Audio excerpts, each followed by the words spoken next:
Demain, tu sais ce qu'il y a? La Saint-Valentin. T'as une Valentine, toi? Ouais, je sais pas, c'est comme ça qu'on dit, non? Moi, laisse tomber la neige. Hein. Depuis gosse, je me prends des vents. J'ai déjà offert des chocolats, des fleurs, des CD à l'époque, et même des goodies. Et toujours pareil, retour à l'envoyeur. Maintenant, j'ai compris le truc, hein, et j'ai une super astuce. En fait, je prends un cadeau, non pas pour l'être aimé, mais pour moi.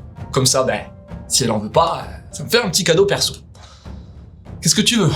On se console comme on peut. Hein.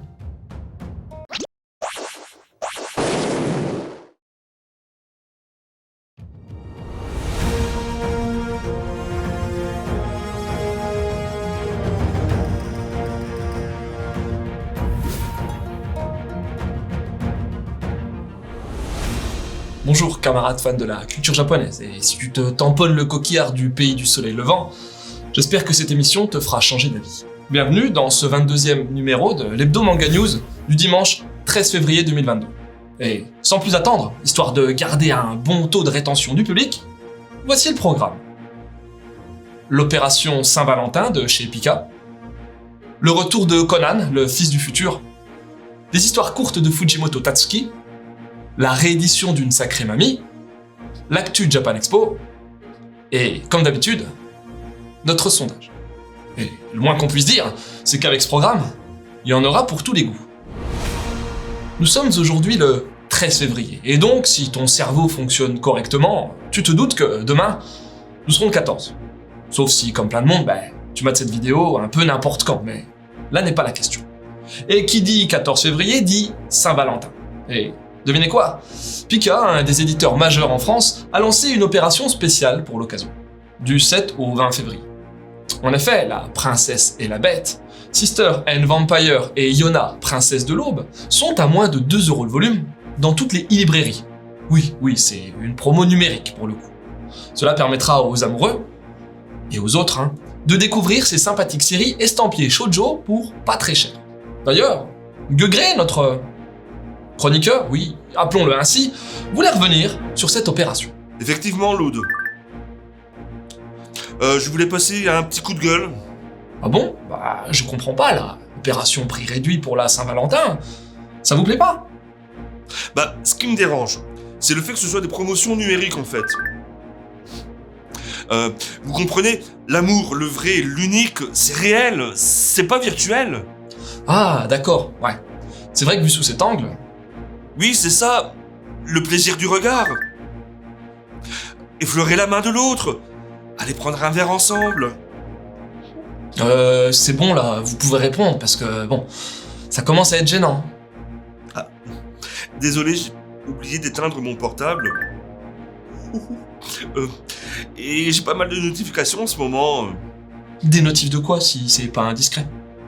Tinder, Badoo, adopte un mec... Ah, et puis Sokugar. Faut ratisser large. Mais j'ai entendu 5 notifs, moi. C'est quoi la dernière? C'est Jackie Michel Contact. Ouais quoi, la Saint-Valentin c'est aussi et surtout fait pour se vider les... On coupe. Faut jamais trop lui laisser l'occasion de s'épandre, sinon... il en fout partout, le Guegré. Partout. Conan, c'est pas seulement un barbare. C'est pas oblige non plus à un détective. Conan, c'est aussi et surtout un fils de... Enfin, un fils du futur. Oui, en 1978, sortait un excellent animé de la Nippon Animation, Mirai Shonen Conan, avec à la réal un certain Miyazaki Hayao. Et donc, pas loin de 45 ans après, Conan est toujours d'actualité. Oui, mon bon monsieur. À partir de demain, 14 février, décidément, France 4 va rediffuser dès 19h10 cette pépite historique de l'animation Jap. Pépite également dispo sur l'application Oko, et ce depuis le 11 février. Et ce n'est pas tout, En effet, on vient d'apprendre, dans la foulée, que l'éditeur All The Anime allait bientôt ressortir un nouveau coffret vidéo de la série en Blu-ray 4K. Un conseil d'amis, penchez-vous de très près sur cette série de 26 épisodes. Effondrement, écologie, impact de l'homme sur son environnement, le tout réalisé par le grand Miyazaki Hayao. Faudrait être con pour louper ça. Surtout qu'en prime, pas mal de petites choses ont dû inspirer un certain Toriyama Akira lors de la création de son non moins certain Dragon Ball. Ah enfin, ça parle de Dragon Ball! Ah, Ludo, vous êtes là? Mais on vous attendait pas, hein? Oh, vous savez, moi, le week-end, depuis la fermeture des boîtes de nuit, j'ai pas grand-chose à faire, alors... Ok. Et donc, vous vouliez réagir sur Mirai Shonen Conan, c'est ça? Sur quoi? Ah, votre truc, là? Ouais, pourquoi pas, ça a l'air pas mal, au final. J'ai même pris le temps de lire un synopsis, un gamin balèze qui va tenter de sauver une nana. Ça me botte? Oui, l'aventure, le dépassement de soi, l'amitié, le sacrifice. Ouais, la baston surtout, j'espère qu'il va lui traiter des gueules, sinon ça sert pas à grand-chose d'être balèze. Oui, il y aura aussi des affrontements, hein, vous en faites pas. Sinon, quand est-ce qu'elles rouvrent les boîtes? Parce que bon... D'eau. Voilà quoi. Ici, on parle souvent des grands noms passés du manga, mais on n'oublie pas non plus la nouvelle génération émergente. Et parmi les noms du moment qui cartonnent, niveau mangaka, il est bon de souligner celui de Fujimoto Tatsuki. Depuis Fire Punch et Chainsaw Man, il a le vent en poupe, le Tatsuki. J'en veux pour preuve la future sortie de son Look Back, ainsi que l'expo qui lui sera dédiée au FIBD d'Angoulême. Et pour continuer à en savoir plus sur ses œuvres, Kazemanga a décidé d'éditer chez nous 2 recueils de jeunesse de l'auteur. Leurs titres 17-21 et 22-26. Pourquoi des titres aussi chelous? En fait, ça correspond à l'âge du mangaka lorsqu'il a créé ses histoires. 17-21 et 22-26. Logique au final. À la base, Fujimoto était pas super chaud pour les sortir. Certainement avait-il un peu honte de la qualité de ses premiers essais, mais en même temps, si on se lance pas dans un travail simplement parce qu'il sera pas parfait, on fera jamais rien. En tout cas, excellente initiative de la part de Kazé de nous offrir 17-21 le 18 mai et 22-26 le 8 juin. Excellente initiative. Cette news, c'est 100% coup de cœur de ma part, puisqu'un de mes mangas préférés va être réédité pour le plus grand plaisir des futurs nouveaux fans. Je parle bien entendu d'une Sacrée Mamie, titre ô combien qualitatif du très bon mais pas assez connu mangaka Ishikawa Saburo. Delcourt Tonkam nous avait fait découvrir l'auteur via sa Sacrée Mamie en 2009. 13 ans plus tard, l'éditeur nous promet de compiler la série en 5 gros doubles volumes, vendus 15 € avec marque-page s'il vous plaît. Et la réédition débutera le 16 mars, peu avant le printemps. Depuis la découverte du mangaka, un bon paquet de mangas de l'auteur ont été édités en France, notamment par l'éditeur Black Box Edition. On a d'ailleurs chroniqué pas mal de titres du mangaka dans notre émission culte, Mangado. Bon, culte, c'est vite dit, c'est vrai.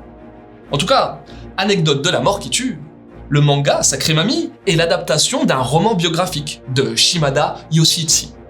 À la base, c'était un comique japonais, mais un certain de ses amis, Takeshi Kitano, pour ne pas le nommer, l'a incité à raconter son histoire et à en faire un roman. C'est un beau roman, hein. C'est une belle histoire.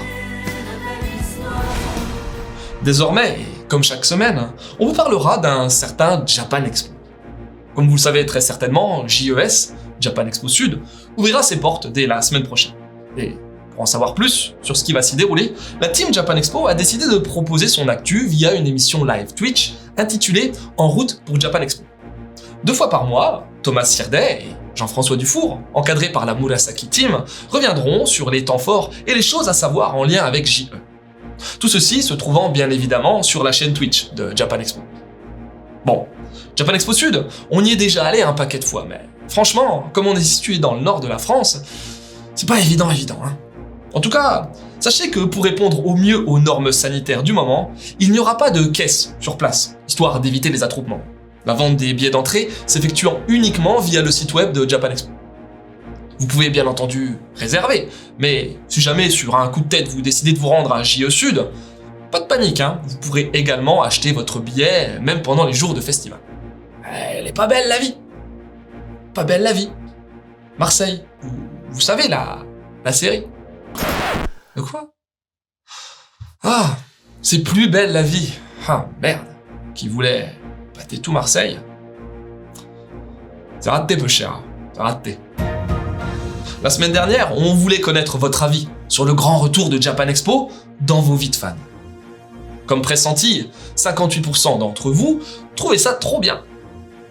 Il y a tout de même 36% pour qui cela ne fait ni chaud ni froid. Et même 6% qui disent ne pas connaître Japan Expo. Bande de coquinouves. Cette semaine, on aurait aimé savoir ce que vous pensez de l'édition en France des premières histoires des mangaka, avant qu'ils ne se fassent connaître. Et si vous ne savez pas comment voter, suivez le guide. direction l'onglet Communauté dans la page Manga News. Ainsi se conclut donc ce 22e opus de l'hebdo Manga News en date du dimanche 13 février. Merci à vous d'avoir suivi cette petite émission sans prétention. On se retrouve la semaine prochaine, dimanche prochain, et en attendant, durant la semaine, ne vous tenez pas informé de l'actu, sinon, on sert à rien. À la semaine prochaine. Ah, et désolé d'avoir gardé les gants, mais dans le studio, ça caille grave.